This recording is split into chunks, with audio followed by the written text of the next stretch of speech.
오늘 강의를 보면은 거룩한 해라고 하면서 안식년과 희년에 관한 말씀 우리 두 가지를 말씀드리겠습니다.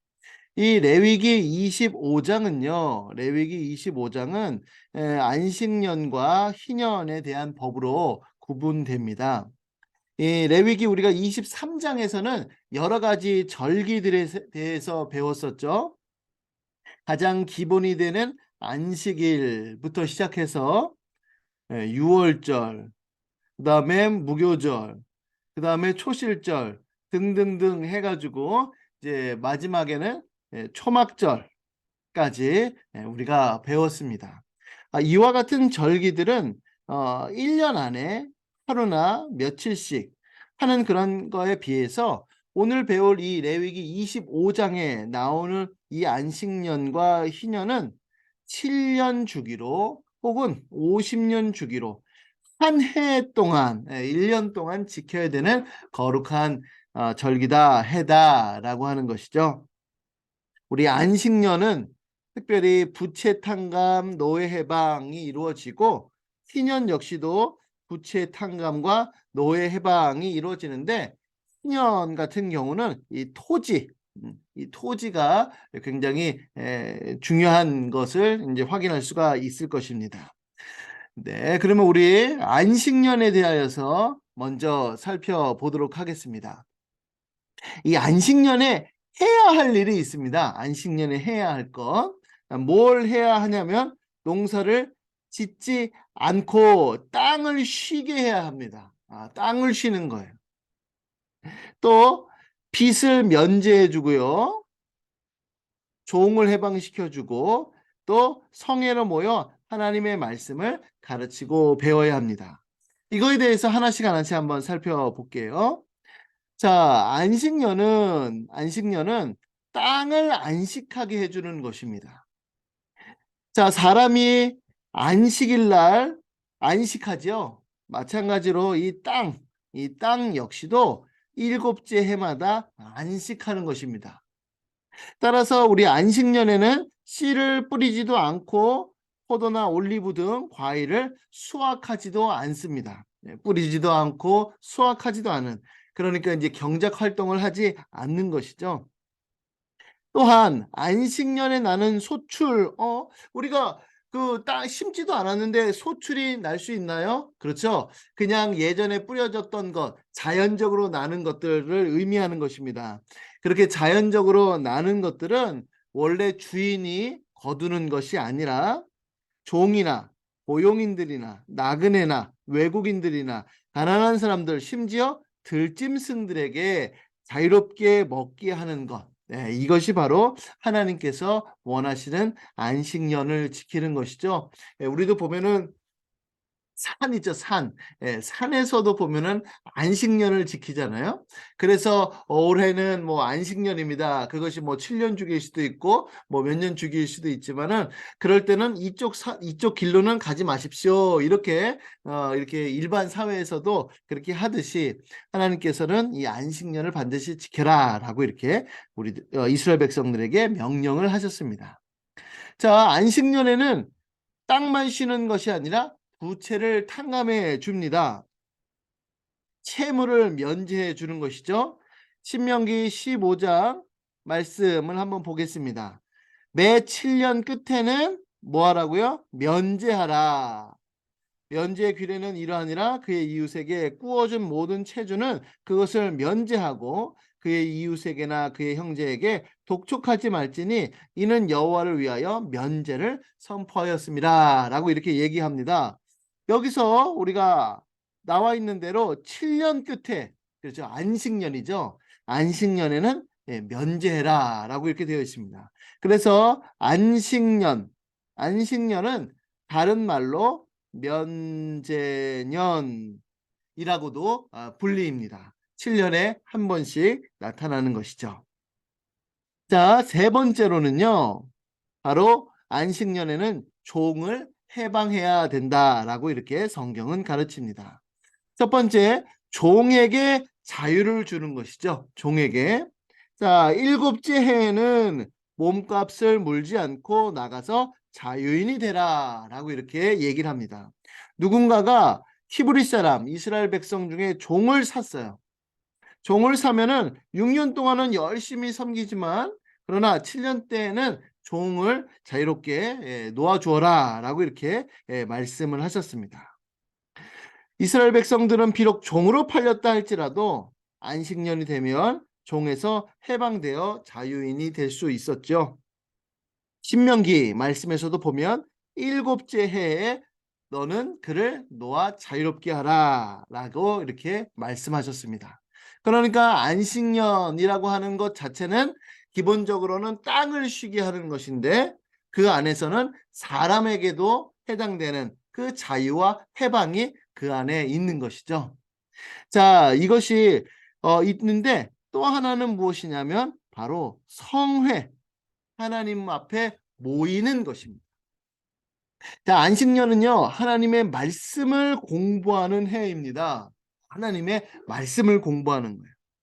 자, 신명기 31장 10절부터 13절에는요, 안식년의 초막절에 성회로 모이라라고 하는 말씀이 있습니다.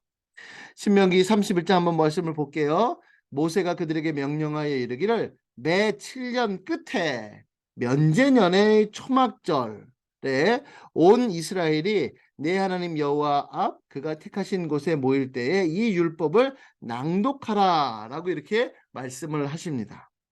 그래서 내 하나님 여호와를 경외하며 이 율법의 모든 말씀을 지켜 행하게 하고 라고 하면서 이 말씀을 알지 못하는 그들의 자녀에게 듣고 내 하나님 여호와 경외하기를 배우게 하라 라고 이렇게 말씀을 하십니다.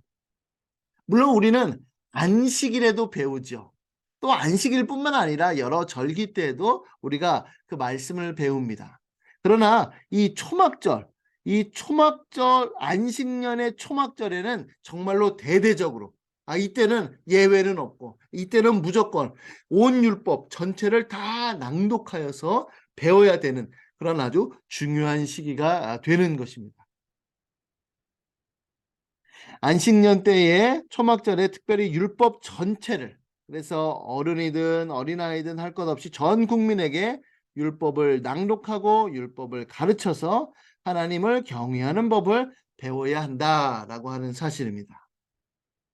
여러분, 하나님을 경외하는 법, 이 말 자체가 너무 어렵게 생각하실 필요 없이 예를 들어서 우리가 부모님을 공경하는데 공경하는 법이 있죠. 법이라고 해서 거창하지만 어떠한 방법과 방식이 있습니다.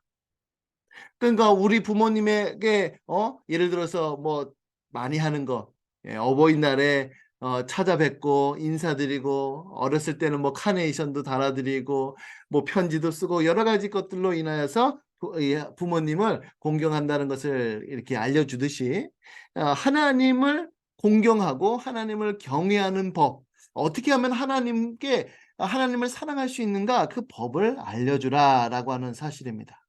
가끔 이러는 친구들이 있어요. 저는 하나님 너무 사랑해요. 너무 사랑하는데 주일날에 교회를 안 오는 겁니다. 목사님, 저는요, 하나님을 정말로 존경해요. 라고 하면서 하나님께서 원하시는 방법대로 행하지 않아요. 그거는 뭔가 모순되는 것이죠. 하나님을 사랑한다면 하나님을 사랑하는 그 방법대로 하나님을 사랑하는 것, 이것을 하나님께서 원하십니다. 자, 그러면 안식년을 지키는 의미에 대하여서 한번 살펴볼게요.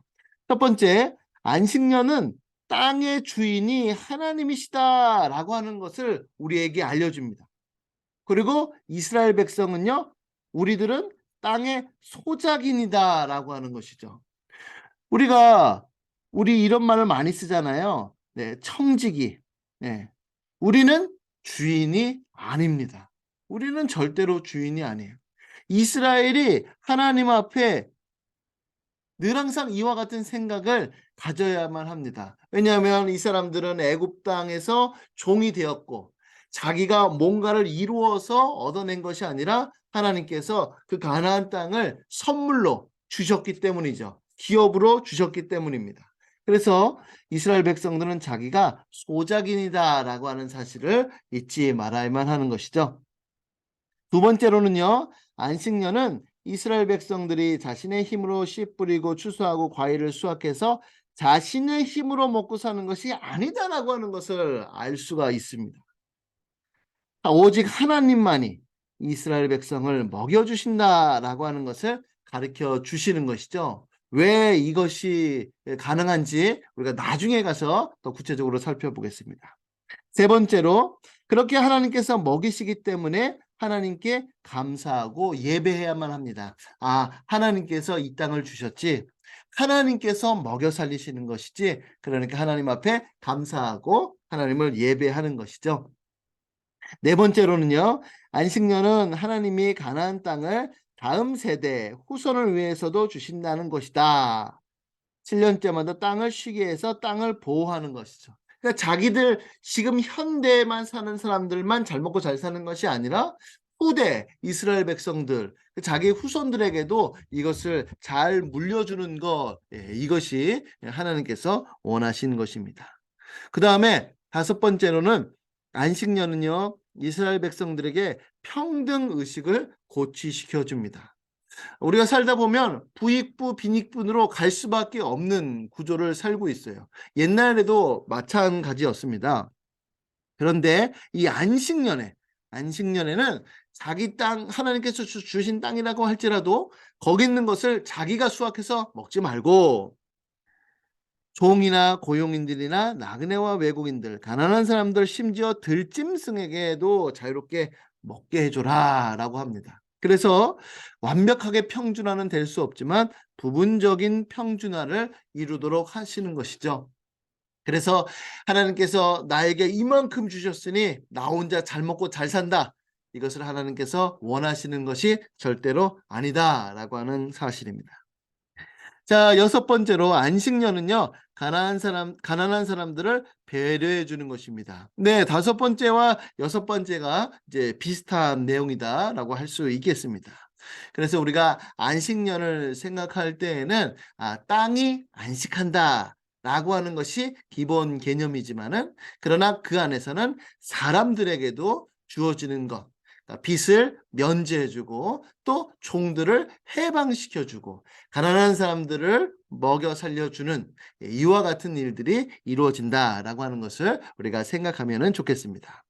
자, 그런데 문제는 이 이스라엘 백성들이 안식일을 지키지를 않았습니다. 못 지켰어요. 그래서 어떤 결과가 초래됐나 한번 살펴보겠습니다. 이스라엘 백성들이 율법을 제대로 지키지 않았습니다. 그 결과 가나안 땅에서 쫓겨나게 됐죠. 쫓겨나게 됐습니다. 자, 레위기 26장 이 말씀에서도 보면요, 안식년을 지키지 않으면 백성은 원수에게 포로로 잡혀가고 땅이 안식을 누리게 될 것이다, 이렇게 말씀합니다. 흥미롭습니다. 백성들은 원수에게 포로로 끌려가고 땅은 안식을 누린답니다. 이게 어떤 말씀인가 한번 좀 살펴볼게요. 너희가 원수의 땅에 살 동안에 너희가 본토가 황무할 것이요. 본토가 황무합니다. 왜죠? 원수가 쳐들어왔어요. 그러니까 그 땅 자체가 황폐하고 아무것도 관리도 못하고, 그러니까 그 땅은 황폐할 수밖에 없죠. 그런데 그것이 뭐다? 땅이 안식을 누리는 것이다 라고 이렇게 말씀합니다. 그 땅이 황무할 동안에는 쉬게 되리라 라고 말씀하시죠. 자, 그런데요, 보니까 이스라엘 백성들이 바벨론 포로 기간을 한 기간은 70년입니다. 그렇죠? 그 포로 기간 70년이 차면 하나님께서 그들을 돌이키신다라고 말씀하셨단 말이죠. 세 번째, 역대기 기자는 이스라엘 백성이 바벨론에서 70년 포로 생활을 한 이유가 안식년을 지키지 않았기 때문이다 라고 이렇게 말씀하는데요. 우리 역대하 36장 21절 말씀을 보니까 이에 토지가 어떻게 됐죠? 황폐하게 되어 땅이 안식년을 누림과 같이 안식하게 되었다. 그때 이스라엘 그 나라가 완전히 초토화가 되었잖아요. 초토화가 되고 백성들은 끌려가고 거기를 어떻게 관리할 사람도 없습니다. 우리가 봤을 때는 거기는 안 좋을 것 같은데 오히려 더 그것이 안식을 누리게 되었다. 그래서 70년을 지냈다라고 이렇게 말씀합니다. 결국에는요, 바벨론 포로 70년은 안식년을 기억하게 하는 숫자입니다. 숫자 7. 예, 이 7이라고 하는 숫자, 안식년을 기억하게 하는 숫자다라고 하는 사실이죠. 자, 이 부분을 우리가 신약 시대에 한번 적용해 보겠습니다. 자, 예수님이 구약의 모든 율법을 성취하시고 완성하셨기 때문에 오늘 우리 신자들은 문자적으로 안식년을 지키지는 않습니다. 문자적으로 우리가 안식년을 지키지는 않아요. 그럼에도 불구하고 구약 성경을 우리가 읽는 이유가 무엇이냐면 바로 안식년이 가진 이 원리와 의미, 이것을 우리가 적용할 수 있기 때문에 그렇습니다.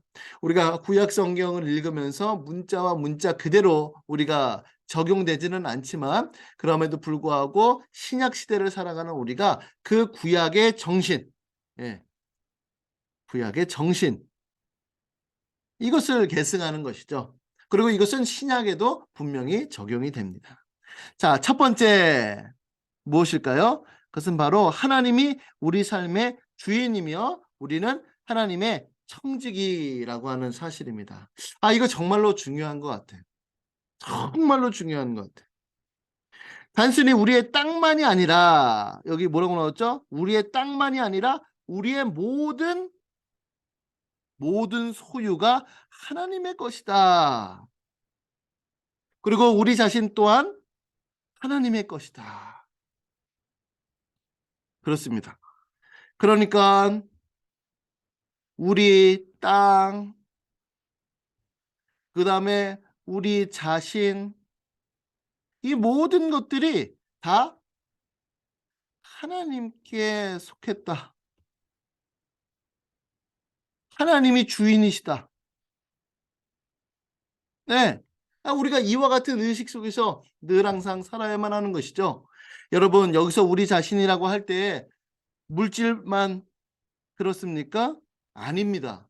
우리의 시간, 우리의 생각, 우리의 감정, 우리의 모든 것, 우리 모든 것이 다 하나님이시다라고 하는 우리의 모든 주인은 다 하나님이시다라고 하는 사실입니다.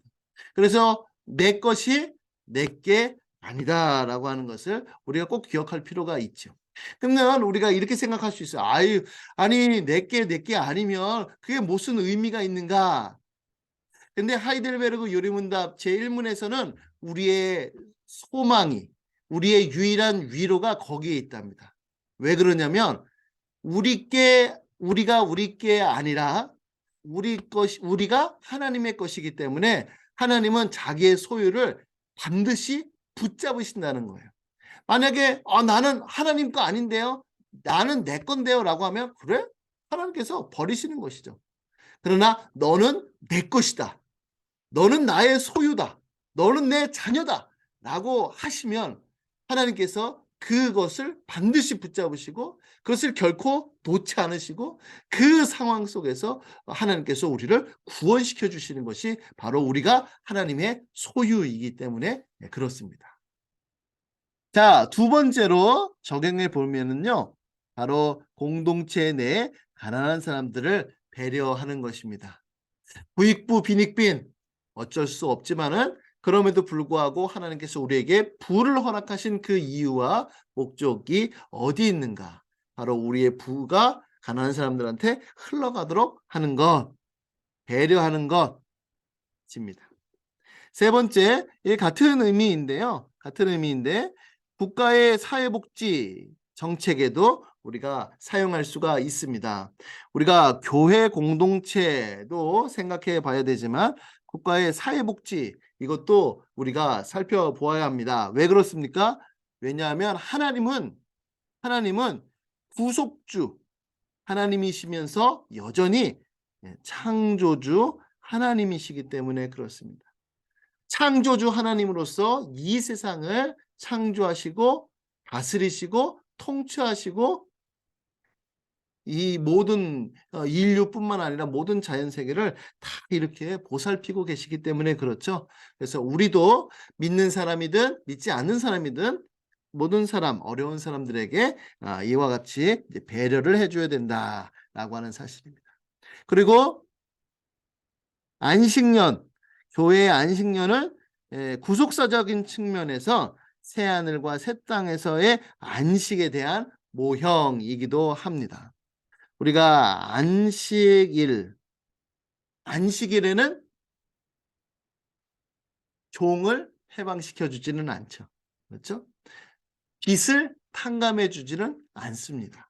근데 안식년에는 해요. 그러니까 그 안식일이 갖고 있는 그것이 더욱더 크게 확장이 되는 것이죠. 우리가 좀 이따 이 부분에 대해서는 더 구체적으로 살펴보겠습니다.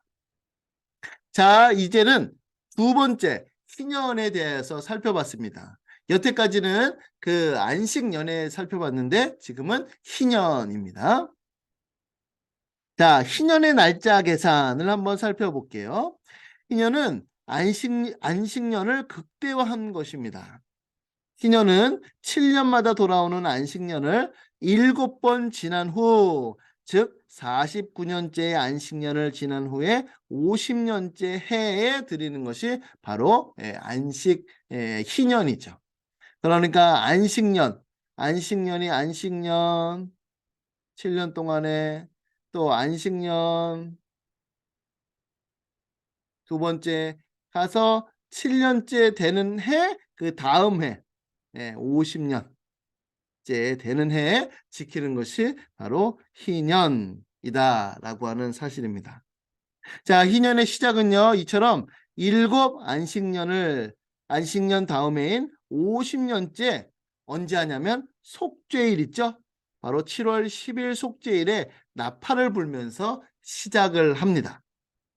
속죄일이 이스라엘 백성의 한 해 동안의 모든 죄를 용서받는 날이라고 하는 점에서 희년을 시작한다는 것은 아주 큰 의미가 있어요. 모든 것을 다 용서해 주시는 그날, 그날에 희년이 빵 선포가 되는 것이죠. 이스라엘의 모든 죄가 용서되었다라고 하는 것은 이제 이스라엘의 완전한 구원, 완전한 구속이 시작되었다라고 하는 의미이기도 합니다. 이 부분은 우리가 나중에 신약적인 적용에 들어갈 때 더 구체적으로 살펴보도록 할게요. 자, 희년의 핵심은 무엇이냐면 토지를 반환하는 것입니다. 노예를 해방하는 것이에요. 우리가 안식년의 가장 기본은 무엇이냐면 토지를 쉬게 하는 것이죠. 경작하지 않는 것. 이것이 바로 핵심이었다면은 희년의 핵심은 바로 이 토지를 반환하는 것이다. 그리고 노예를 해방하는 것이다 라고 하는 겁니다. 자, 살다 보면은요, 왜 이 토지와 노예인지 한번 살펴볼게요. 자, 살다 보면은 빚을 지지 않을 수가 없습니다. 그런데 이 빚 때문에 조상 대대로 물려받은 이 기업, 이거를 팔 수밖에 없는 상황에 처해지거나 아니면 종으로 팔아야 될 그런 비참한 일이 생길 때가 있는 것이죠. 그런데 이 희년에는 이 모든 것이 본래대로 회복되는 것입니다. 본래대로 회복. 그래서 부채가 탕감되고 토지는 본래 주인에게로 돌아가고 노예는 해방되는 아주 혁명과 같은 변화가 그 안에 있는 것입니다. 자, 희년은요, 땅을 휴경하기도 합니다. 희년에는요, 안식년과 마찬가지로 땅을 휴경해야 돼요. 땅을 쉬게끔 하는 거죠. 농사를 안 짓는 겁니다. 따라서 씨를 뿌려 곡식을 추수하거나 과일을 추수할 수는 없습니다. 또한 희년에는 안식년과 같이 밭에서 스스로 난 것이나 가꾸지 않고 생긴 과일들은 땅이 없는 자들을 비롯하여 모든 사람이 먹을 수 있다라고 이렇게 말씀드렸어요.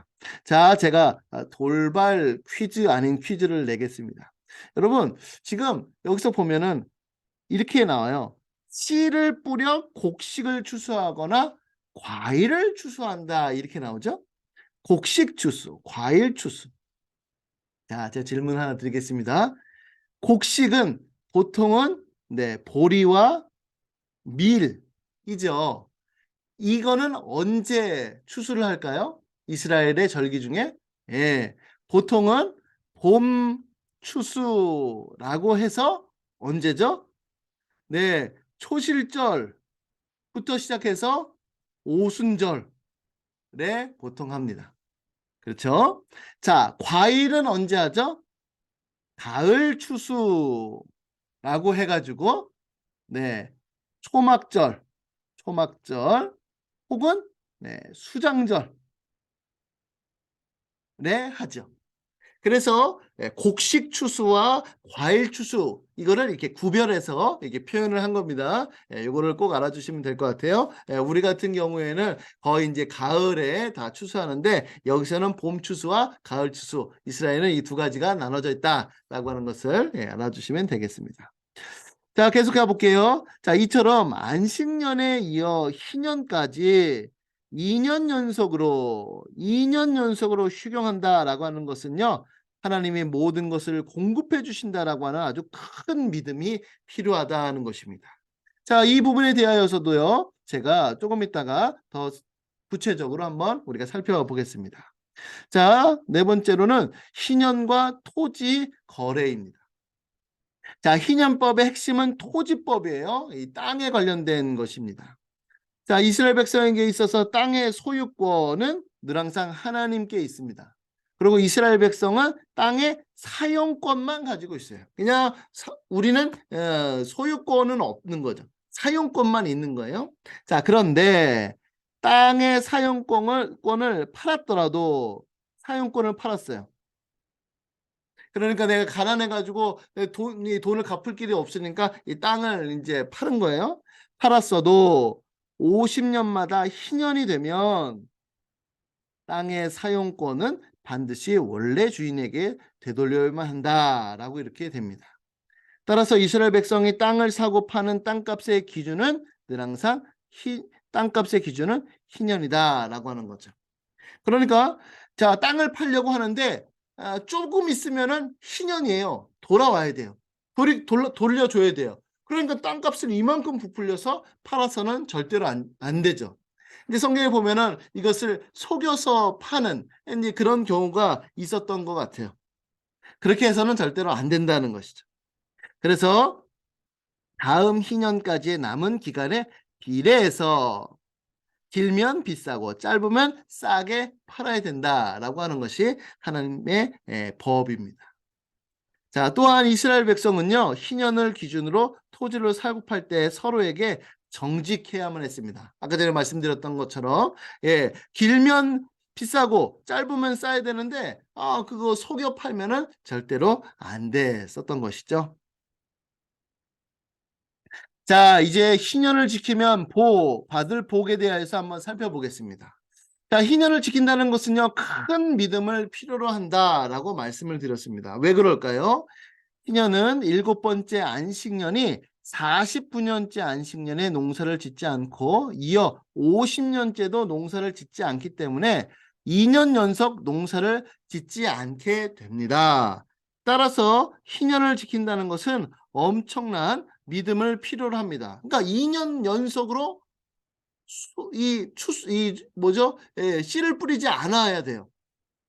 자, 그러면 희년을 지키는 하나님의 명령에 순종할 때 하나님께서 두 가지 복을 주시는데 첫 번째로는 안전을 보장해 주신다. 전쟁, 기근, 질병의 위험으로부터 지켜주신다라고 이렇게 말씀하시고요. 두 번째, 모든 필요를 채워주신다는 겁니다. 하나님은 6째 해에 3년 동안 먹을 양식을 수확할 수 있게 해주신다라고 약속을 해 주셨습니다. 자, 이거에 대해서 한번 살펴볼게요. 자, 3년 동안 먹을 양식입니다. 그렇죠? 자, 그러니까 6째 해입니다. 6째 해. 그러니까 우리가 이제 희년이에요. 희년. 희년이니까 48년째 되는 해. 그렇죠? 48년째 되는 해. 그때 3년, 3년 동안 먹을 양식을 주시는 겁니다. 그리고 49년은 뭐죠? 안식년이죠. 그렇죠? 안식년입니다. 자, 50년째는 뭐죠? 이때는 희년이에요. 희년. 아, 죄송합니다. 제가 요거를 조금 더 이렇게 와서 네, 희년입니다. 그러니까 3년째 이 48년대 되는 해에 3년 먹을 소출을 주세요. 그래서 51년대. 그러니까 여기서 한번 볼게요. 예. 이때는 이제 47년대 때에 경작해서 3년 48년대에 3년 동안 먹을 양식을 주셨어요. 안식년 때 경작하면 안 되죠. 그렇죠? 희년 때 경작하면 안 되죠. 그러면 51년 때에 이 희년 때 경작을 안 했으니까 이때도 먹을 것이 없어요. 그러니까 49년째, 50년째, 51년째 먹을 양식이 언제요? 48년째에 이제 주시는 겁니다. 그러니까 이때 주시는 것이 그래서 이때 51년째 되는 해에 다시 씨를 뿌리고 52년째 되는 해에 수확해서 먹게 되는 거죠. 그러니까 하나님께서는 3년 먹을 그것을 소출을 주시면서 1년, 2년, 3년 동안 먹을 것을 하나님께서 허락해 주신다라고 하는 사실입니다. 여러분 한번 생각해 보십시오. 우리가 내년에 먹을 거 와, 후년, 3년, 와 이거 쉽지 않은 겁니다. 그런데 이와 같은 그 훈련은 하나님께서 언제 철저하게 시키셨냐면은 바로 안식일 때 만나 있죠, 만나. 예. 만나일 때 철저하게 하나님께서 훈련시키셨습니다. 네, 6일째 되는 날에는 2배로 거둘 수 있어요. 근데 그 안식일 날에는 거둬서는 안 됩니다. 거둘 수도 없죠. 그러니까 하나님께서는 6일째 되는 날에 그때 2배로 거둘 수 있도록 하나님께서 하심으로 인하여서 철저하게 이스라엘 백성들을 훈련시키셨습니다. 바로 안식년 때에도 그다음에 희년 때에도 그렇게 농사를 짓지 않아도 먹을 수 있도록 주님께서 만들어 주신 것이죠. 그러나 우리가 그 만나 사건에서도 우리가 했듯이 이스라엘 백성들이 그 하나님의 말씀에 순종하지를 못했어요. 불순종했죠. 단 하루인데도 불구하고.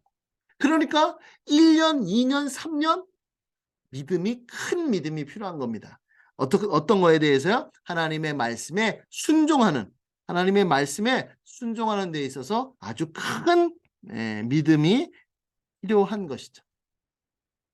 자, 우리 토지 반환 대한 규정에 대해서 한번 살펴보도록 할 텐데요. 이 부분은 조금 이제 좀 지루할 수 있습니다. 그러나 한번 성경에 나와 있는 거니까 한번 살펴보도록 할게요. 한번 잘 봐주시기를 바라겠습니다. 자, 희년법의 핵심은 토지법이라고 말씀을 드렸습니다. 희년법의 취지는 하나님이 이스라엘 사람에게 주신 그 기업이 자자손손 세습되는 것입니다. 그러니까 하나님께서 주신 그 기업이 계속 후대로 이어지는 것, 이걸 하나님께서 원하신다라고 하는 것이죠. 그래서 백성 전체가 하나님이 주신 은혜를 누리며 자유롭고 평등하게 살 수 있도록 토지를 관리하는 것입니다. 제가 아까 말씀드렸다시피 우리가 경제활동을 하면서 부익부 빈익빈이 자동적으로 이루어질 수밖에 없는 그런 이제 세상 속에서 살아가요. 그래서 쭉쭉쭉쭉 그래서 부익부 빈익빈이 그 자기의 그 시대 때만 있는 것이 아니라 자자손손 계속 그것이 그래서 부는 부대로 그다음에 가난은 가난대로 자꾸 이렇게 대물림이 되는 그런 일들이 우리 안에 벌어지는 것을 종종 발견할 수 있는데 이스라엘 시대는 그렇게 하면 안 된다. 설사 그렇게 부익부 빈익빈이 자자손손 흘러간다 할지라도 50년대 될 때는 다시 원상복귀 처음부터 다시 이렇게 하는 것이 하나님께서 원하시는 방법이다. 바로 자유롭고 평등하게 토지를 관리하는 방법이다라고 하는 것이죠. 자, 이스라엘의 토지법의 기본 원리는 바로 이 부분. 네, 아주 중요하죠. 토지는 다 하나님의 것이다. 토지는 다 내 것이다. 하나님의 것이다. 예, 이것이 정말로 중요합니다. 첫 번째, 토지에 대한 소유권. 토지의 소유권. 그거는 영원히 하나님께만 있습니다. 그러므로 우리는요, 나그네며 임시 거주자라고 하는 겁니다. 여러분, 여기 계신 분들은 집이 있을 수도 있고 집이 없을 수도 있고 이제 그 본인 명의로 돼 있을 수도 있고 뭐 전세로 될 수도 있고 뭐 여러 가지가 있죠.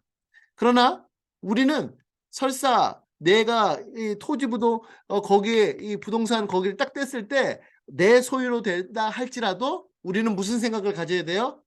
아, 이거의 원래 주인은 하나님이시다. 나는 그냥 전세로 산다. 나는 여기서 나그네고 임시 거주자다. 라고 하는 이 사실을 꼭 기억해 주시기를 바라겠습니다. 두 번째, 이 토지 매매법에 관련된 것인데요.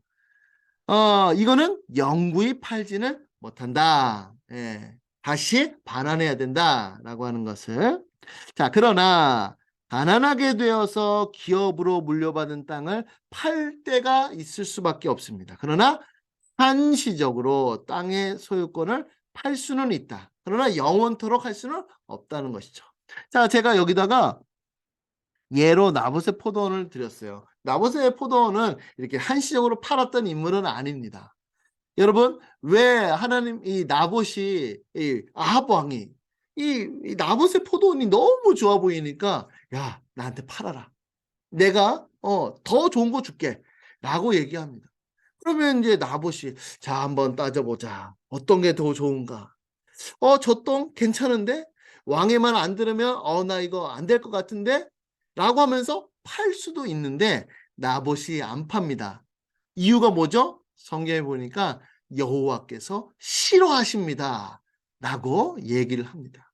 그러니까 결국 그가 죽음에 이르게 될지는 몰랐겠지만은 그럼에도 불구하고 하나님께서 싫어하시는 것은 절대로 안 한다.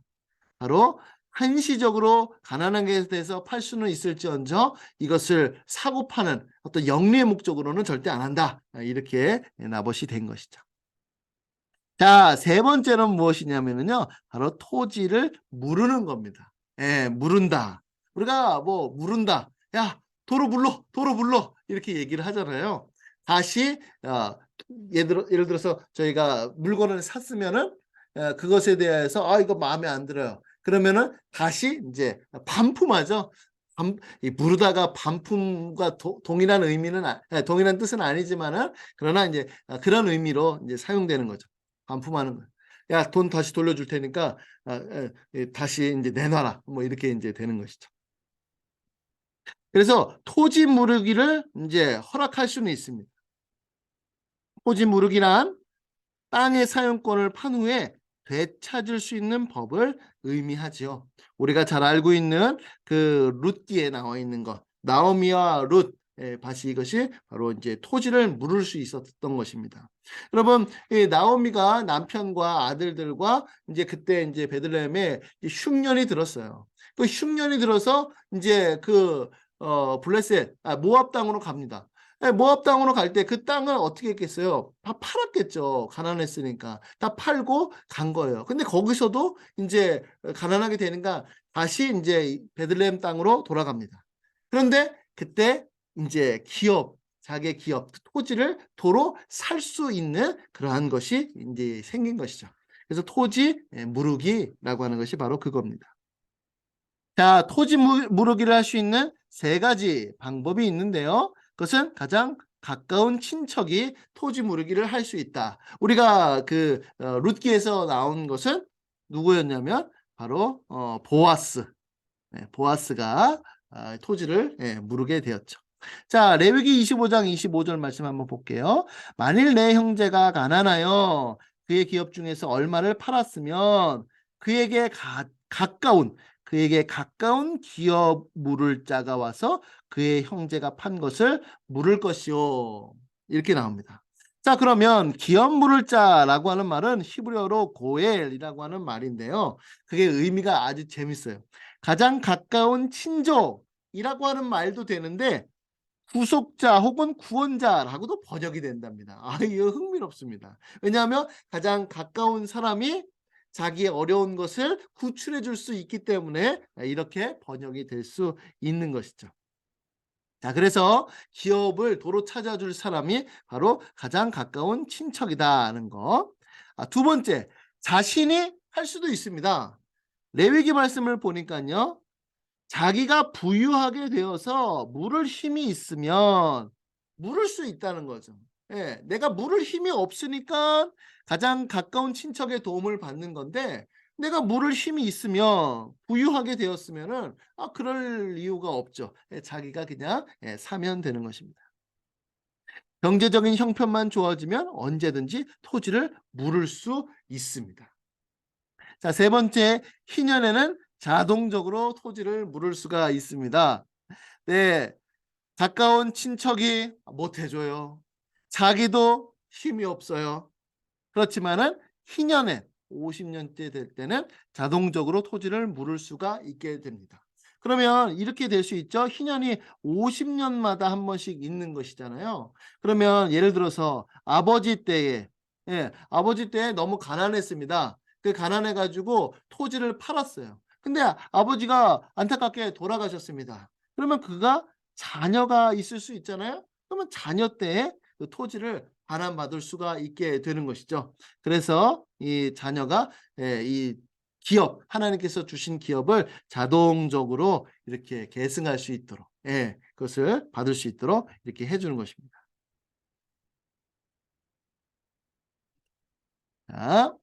자, 기업 무르기에 예외적인 경우가 있습니다. 예외적인 경우가 있어요. 첫 번째, 집을 판매할 경우가 있답니다. 자, 재밌죠? 자, 우리도 보면 토지가 있고 그 위에 있는 건물이 있듯이 집을 팔았다가 무르기 할 경우, 자, 성 안에 있는 집, 자, 성 안에 있는 도시 집을 판 때에는 1년 안에만 물을 수가 있습니다. 그런데 1년이 지나면 그것은 물을 수가 없어요. 그러니까 왜 우리도 그런 거 있잖아요. 반품을 하는데 어떻게 해요? 7일 안에 반품하십시오. 반품 가능합니다. 7일 안에 반품 가능합니다. 이렇게 얘기하죠. 7일 지나면은 안 됩니다. 이렇게 하듯이 여기서는 1년, 1년 안에만 다시 물을 수가 있습니다. 1년이 지나면 안 됩니다라고 이렇게 돼요. 자, 그러나 성 밖에 있는 농촌 집의 경우는 다릅니다. 이때는 토지의 경우처럼 언제든지 물을 수가 있어요. 언제든지 물을 수가 있습니다. 자, 왜 그럴까요? 이유가 뭘까요? 성 안에 있는 집은 농사 짓는 기업의 땅과 관계없지만 농촌에 있는 집은 기업의 땅과 관련이 있기 때문에 그렇습니다. 네. 그러니까 이제 도시 안에 있는 거는 농사하고는 상관없는 건데, 그러나 이 농촌은 이 농촌 안에 있는 농사와 관련되어 있는 것이기 때문에 이렇게 집을 도로 찾을 수 있다라고 얘기를 합니다. 자, 두 번째, 이 레위인의 경우죠. 레위인. 자, 레위인은 사실상 기업의 땅을 분배받지는 못했어요. 그 대신 가나안 땅 전역에 48개의 성읍과 성읍에 딸린 주변의 땅을 분배받았습니다. 그러니까 이 레위 지파는 이제 여러 곳에 이렇게 흩어져 있는 것이죠. 다른 12지파의 땅에서 나오는 소출의 11조로 생활하도록 하나님께서 정해 주셨습니다. 왜냐하면 레위인의 기업, 그거는 하나님이시기 때문에 그렇습니다. 그래서 레위인의 성읍 안에 있는 집을 팔면 기업처럼 언제든지 되살 수가 있습니다. 되사지 못해도 희년 때에 반드시 되돌려 받을 수가 있게 되는 것이죠. 그러나 이 집은 그런데 레위인에게 딸린 이 땅은 영원히 레위인의 소유이기 때문에 절대로 팔 수는 없다라고 하는 사실입니다. 자, 이제 살펴볼 것은 무엇이냐면 이자 금지법이에요. 이자. 자, 희년의 정신이 있죠. 그거의 연장선상으로 이 경제적으로 가난한 사람들에게는 이 무료로 대출을 해줘야 됩니다. 무료로 대출을 해줘야 돼요. 만일 어떤 사람, 이스라엘 사람이 가난해져서 빈손이 되면 곡식이나 돈이나 곡식 등을 빌릴 수밖에 없는 상황이 처해지게 됩니다. 그런데 그때는 생계형 대출에 대하여서는 이자를 금지했습니다. 그러나 이방인들에게는 적용되지는 않아요. 그러니까 이스라엘 백성들이 이스라엘 백성, 자기의 동족에게는 이렇게 이자를 주고 꿔줄 수가 있습니다. 그러나 이방인들에게는 그거는 속해져 있지 않아요. 자, 요 부분이 우리가 이제 그 에스라, 네, 에스라 말씀을 이제 살펴보면은 이제 그 포로에서 귀환이 됐단 말이에요. 포로이 귀환됐는데 이 에스라 때에 어떤 일이 있었냐면 바로 이런 일이 있었습니다. 거기서 이제 가난한 거기 이제 부자층이 있었고 가난한 층이 있었는데 가난하니까 인제 그 토지를 팔고 자기 자식도 팔고 종이 되는 거예요. 인제 그 부자들이 그 가난한 사람들을 억압해 가지고 완전 종 취급을 합니다. 그러니까 에스라가 완전히 막 화가 나 가지고 "아니 하나님께서 도로 살려서 데리고 온 백성인데 너희가 어떻게 그들을 다시 종으로 만들 수가 있냐?" 엄청나게 인제 화가 났었죠. '그렇게 하면은 절대로 안 된다.'라고 하는 것을 우리가 알 수 있습니다. 자, 그렇다고 하여서 이것이 오늘날의 현대 금융업까지 금지하는 것에 적용할 수는 없다. 이것은 이제 상식적으로 알아두시면은 되겠습니다. 자, 이제 노예 해방에 대하여서 한번 살펴볼게요. 자, 희년에는 부채 때문에 팔린 그것 때문에 부채 때문에 이 노예에 전락할 수밖에 없는데 그 노예에서 해방되어서 가족에게로 돌아가는 해이기도 하다. 우리가 아까 전에 살펴보았습니다. 자, 희년에 이루어지는 노예 해방에 대해서는 세 가지 경우가 있는데요. 첫 번째로는요, 이스라엘 사람에게 해당이 됩니다. 만약에 이스라엘 사람들이 종으로 팔렸어요. 이제 종으로 팔렸을 경우에 인제 같은 동족끼리 이제 어쩔 수 없어서 이제 종으로 팔렸어요. 그렇지만 그 사람을 종으로 대하지 말고 품꾼, 품삯을 받고 일하는 일꾼처럼 대해라 이렇게 얘기합니다. 그러니까 노예 대하듯이 이렇게 맞대하지 말고 일꾼처럼 "좀 여기 와서 일 좀 해 주세요."라고 하는 그 일꾼처럼 대해 줘라 이렇게 얘기를 합니다. 자, 또한 희년이 되었어요. 그러면 해방시켜서 그의 자녀를 데리고 함께 가족과 함께 돌아갈 수 있도록 해 주어라. 이렇게 주님께서 말씀을 하셨습니다. 자, 두 번째로는요. 이방인이 이스라엘 백성에게 종으로 팔린 경우 이것은 어떻게 되는가? 이스라엘 백성들은 이방인을 종으로 삼을 수는 있습니다. 그래서 가문의 재산이 될 수 있어요. 그렇지만 희년에도 해방을 시켜주지는 않습니다. 그러니까 이거는 신정국가였던 구약 시대에 한해서만 해당되는 내용이다라고 하는 것을 알아두시면 되겠어요. 자, 그리스도가 오신 이 날 이후 우리는 더 이상 유대인과 이방인의 구별이 없습니다. 그러니까 우리는 다른 사람을 종으로 삼아서는 안 되는 것이죠. 네, 우리 이 부분에 있어서는 뒤에 가서 더 구체적으로 한번 살펴보겠습니다. 자, 세 번째, 이스라엘 백성이 다른 이방인에게 종으로 팔렸습니다. 자, 아까 전에는요, 이스라엘 사람이 이스라엘 사람에게, 두 번째는 이방인이 이스라엘 사람에게, 세 번째로는 반대로 이스라엘 사람이 다른 이방인에게 종으로 팔리게 된 겁니다. 근데 여기서는요, 그러니까 다른 나라가 아니라 이스라엘 나라 안에서, 근데 이스라엘 나라 안에서도 이제 이방인이 있을 수가 있잖아요. 근데 거기서 이스라엘 나라 안에 있는 이방인 중에서 거기서 어떻게 살다가 보니까 그 사람이 부자가 됐어요. 근데 그 사람에게 돈을 꿔주고 하다가 보니까 종으로 이렇게 팔리는 이 안타까운 일이 벌어지게도 되는데 그때 어떻게 할 것이냐.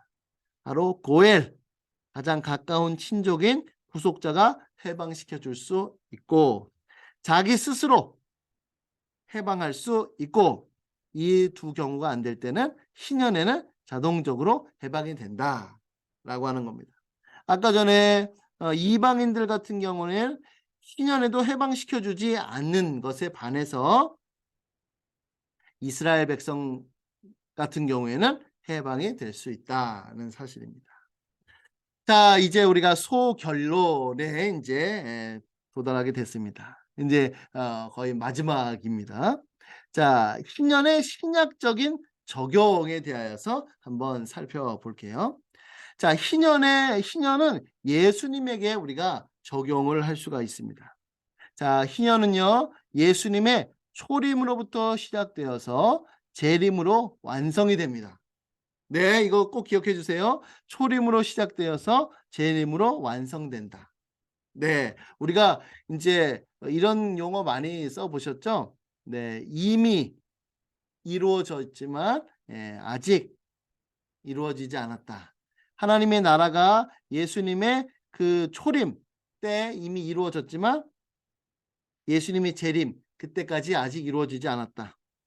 그렇죠? 우리는 이 중간을 살아가는 사람들이죠. 자, 예수님은요, 나사렛 회당에서 예수님이 이 세상에 오신 목적을 이 이사야 말씀을 인용하시면서 이 글이 오늘날 너희 귀에 응하였다, 성취되었다라고 말씀하셨습니다. 누가복음 말씀 한번 살펴볼게요. 이사야서 말씀을 그대로 이제 인용하신 것입니다. 주의 성령이 내게 임하셨으니 이는 가난한 자에게 복음을 전하게 하시며 내게 하시려고 내게 기름을 부으시고 나를 보내사 포로된 자에게 뭐요? 자유를, 눈먼 자에게 다시 보게 함을 전파하며 눌린 자를 자유롭게 하고 주의 은혜의 해를 전파하게 하려 합니다. 라고 이렇게 말씀하시는데 여기서 말하는 주의 은혜의 해가 뭐라고요? 바로 희년을 의미하는 것이다 하는 겁니다. 바로 은혜의 해. 모든 것이 다 원상태로 돌아가고 회복되는 그 해. 그 해가 바로 주의 은혜의 해다 하는 것이죠. 즉 예수님은요, 희년을 성취하러 오셨고 예수님의 오심으로 이 희년이 성취가 되었습니다. 자, 희년 때 부채가 탕감되고 토지가 반환되고 노예가 해방되는 것은 영적으로 적용되어서 바로 예수님이 우리를 죄와 죽음과 사탄의 종된 상태로서부터 해방시켜 주는 것. 그러며 결국 장차 새 하늘과 새 땅을 우리에게 기업으로 되돌려 주실 것을 말씀합니다. 라고 이렇게 되어 있습니다. 자, 즉 예수님은요, 우리의 가장 가까운 뭐죠? 친족이자 구속자이십니다. 자, 왜 예수님께서 우리의 가장 친족이시죠? 맞아요. 예수님께서 우리의 뭐로 오셨죠? 형제로 오셨잖아요. 형제로. 네. 예수님께서 우리의 형제이시죠. 예수님께서 하나님을 아버지라 부르시고 우리도 아버지라고 부를 수 있습니다. 그래서 형제간이시죠. 그렇기 때문에 가까운 친족이자 구속자인 그 예수님께서 우리에게 모든 자유와 해방을 주신 것입니다. 자, 이것을 교회적으로 적용해 볼게요. 자, 우리가 지금 예수님께 적용되어 있는데 이것은 교회적으로도 동일하게 적용이 됩니다. 첫 번째, 희년법은요, 하나님이 우주 만물과 이스라엘 백성의 주인이시다라고 하는 거. 그래서 하나님의 주권 사상, 이것이 굉장히 중요합니다. 여러분, 하나님의 주권 하면 떠오르는 성경책이 하나 있어야 되는데 그것이 하나 있다면 바로 욥기입니다. 하나님의 주권을 굉장히 강조하죠. 그래서 여러분, 하나님께서는 이 세상을 다스리시고 통치하시고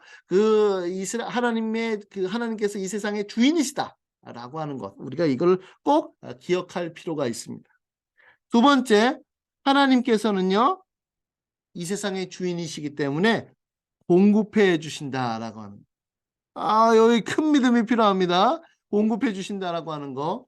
여러분, 여기 계신 분들은 진짜 신앙적으로 참 성숙해 계신 분이시기 때문에 이거 너무 당연한 거 아니야? 라고 생각을 하실 거예요. 그러나 우리가 경제적으로 어렵고 혹은 믿음이 약하고 그럴 때는요, 이거 굉장히 어렵습니다.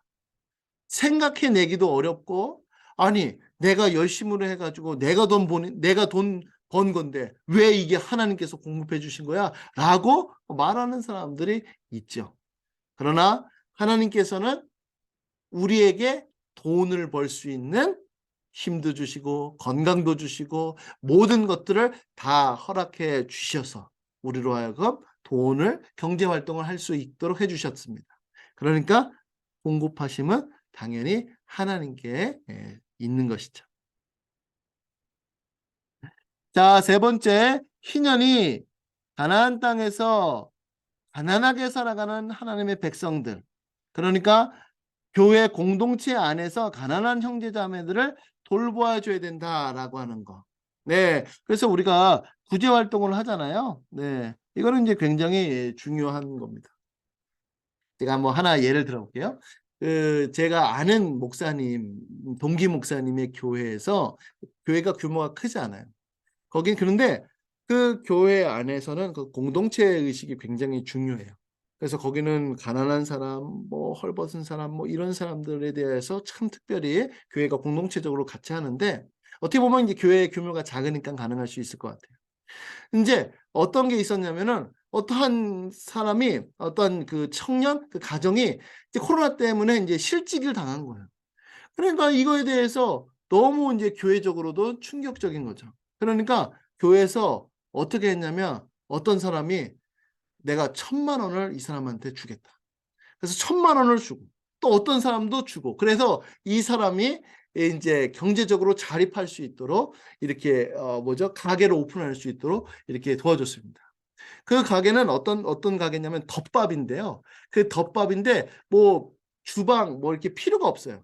이 컵 용기에다가 그다음에 밥 그다음에 어디서 이렇게 해 가지고 덮밥처럼. 근데 그게 너무 장사가 잘 되는 겁니다. 그러니까 그 목사님의 그 모토는 무엇이냐면 "우리 교회 안에서 진짜 못 사는 사람이 있는데 '아이고 못 살아서 어떡해.' 그렇게만 하는 것이 아니라 실질적으로 도움을 줘야 된다." 이렇게 인제 얘기를 해요. 그래서 그와 같은 공동체를 잘 이루고 건강하게 목회하시는 분이 계십니다. 네, 한 가지 예로 제가 드렸어요. 자, 네 번째, 희년이 자유의 해를 선포하듯이 교회는 구속자 예수님이 죄와 죽음과 사탄의 소나기에서 우리를 해방시켜 주셨다는 사실, 그리고 영원한 새하늘과 새 땅을 기업으로 주신다라고 하는 사실을 꼭 전해야만 합니다. 그러니까 희년, 자유, 은혜, 이거는 오직 예수 그리스도 안에서 모든 것이 이루어지고 새하늘과 새 땅 그곳에서 완성되는구나 라고 하는 것을 알 수가 있는 것이죠. 자, 마지막으로는요, 사회적인 적용인데요. 이거는 교회에 대한 적용을 이 믿지 않는 불신자 거기까지 이제 확대하는 것입니다. 경제적인 정의, 부익부 빈익빈 불평등한 사회가 되지 않도록 우리가 계속해서 개선을 해 나가는 것이죠. 자, 두 번째로는요, 사회보장제도. 예, 우리가 개별적으로도 도와줄 수가 있지만은 사회보장제도가 이렇게 돼서 참 많은 사람들이 보호를 받을 수 있도록 사회적 약자가 보호를 받을 수 있는 것. 우리가 이런 것들을 해 줄 필요가 있는 것이죠. 그래서 우리가 희년이라고 하는 것을 배웠을 때에 하나님께서 원하시는 것은 무엇이냐면 우리가 구속사적으로 우리가 예수님에 의해서 죄와 사망 가운데 해방되고 그래서 우리가 새하늘과 새 땅에서 완벽하게 자유롭게 되는 것 하나님께서 원하시는 것이며 두 번째로는 이 땅에서도 그것이 이루어질 수 있도록 가장 기본이 되는 교회 안에서 그런 것들이 이루어지고 그다음에 더 나아가서 빛과 소금으로서 교회가 세상 가운데 그와 같은 역할을 감당할 수 있도록 하는 것. 네, 바로 이것이 하나님께서 우리들에게 주신 것이며 우리가 구약의 안식년과 특별히 희년을 할 때에 그것을 깊이 있게 생각하면서 우리가 이 성경을 읽으면 많은 유익이 될 줄로 믿습니다.